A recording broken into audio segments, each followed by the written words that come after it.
So he said, how about I send you to Galt? You like to go to Galt? He said, now you'll spend a year in Galt and you'll learn all the mechanics of aircraft. You learn it all. They pay you $9 a week. Then you'll be 18.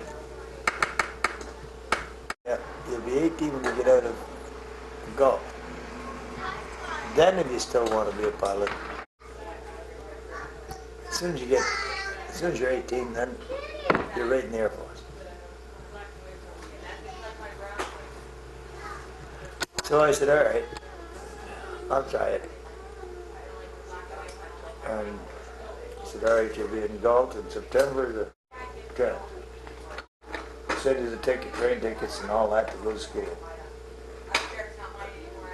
So, I mean, what can you say? I mean, I'm not going to get in anyway because I didn't have the education. Now I find out from this guy, you don't have the education that we require. Those are all university graduates. So I went back to Galt. Now he said, as soon as you get out, you give him a medical. Don Stewart did. My dad's cousin. He said, you're deaf in that ear. I said, how did you find that out? He said, you're reading my lips. He said, turn around and tell me. I said, are you going to put that in my record? He said, no goddamn way. He was a good guy. And he'd been a pilot, like a real First World War pilot. These planes that used to fly around. And he said, no, I wouldn't say anything like that. He said, you go down to your Aunt Dolly as soon as you get out of there. And I'll get you into flying right now. As soon as you get out of Galt, you come down and see me.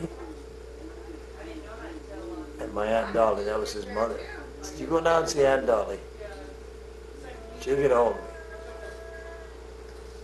So I went to Aunt Dolly. I said, well, Don told me to, see, I was his namesake, yeah? His name was Don Stewart, and mine was Don McDonald. Is that right? I was named after him, yeah. And he said, I said to Aunt Dolly, I said, where's Dr. Stewart? Where's Don Stewart? Holy shit. She didn't say holy shit, but she said, heaven. He was just shipped overseas. He's gone to, he's on the Lady Nelson. He's a doctor on the Lady Nelson. Somewhere in the Mediterranean or something. Some getting help out of him. So I went to Evan Stewart, my other name. So he said, you're a Trenton, aren't you? I said, yeah. Of course, I didn't realize it. The doors opened all the time for me.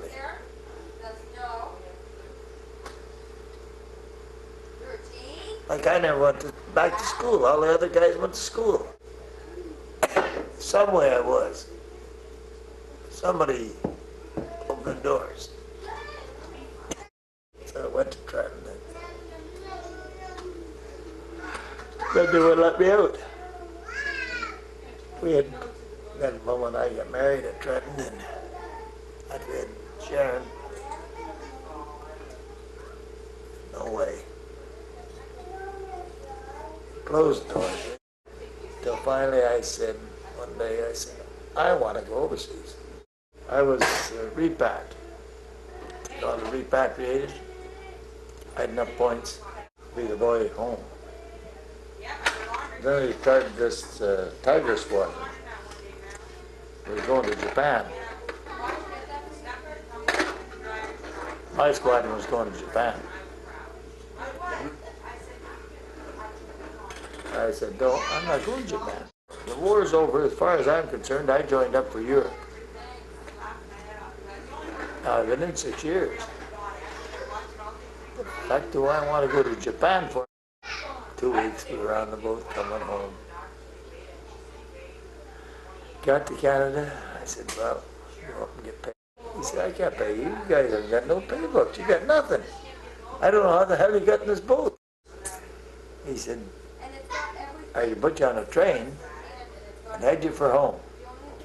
A couple guys lived in Edmonton, a couple guys lived in Calgary, a couple guys lived in Saskatchewan. I lived in Brighton. I didn't know where Mother was. She was in Brighton or Toronto. I go down to Toronto because I knew Margaret's mom and dad lived in Toronto.